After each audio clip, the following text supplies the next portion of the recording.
xiêm tròn bát râm trong ngà sầm chính ý chính này doorstep bus ngâu lâm shisha cùng dài ngà bên em bay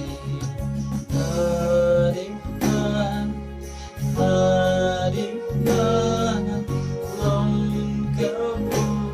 ram ya aduan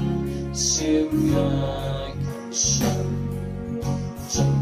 sập trái bát chính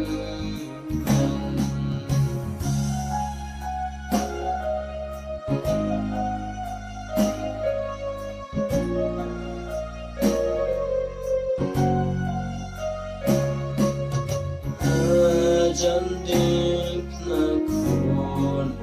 lệ chừng sai nâng cả bên nào tin ya nga lên thở lên thì ba bờ thay vì là adik la lòng cao ram ya aduan xiêm ngài cảnh sâm chừng sụp trái bát chính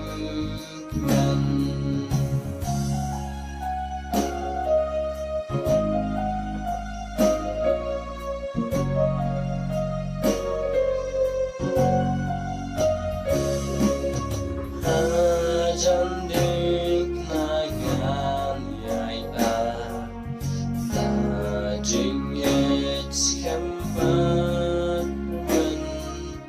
thăng hữu chi sư ba lại ya ga bằng ai chính mình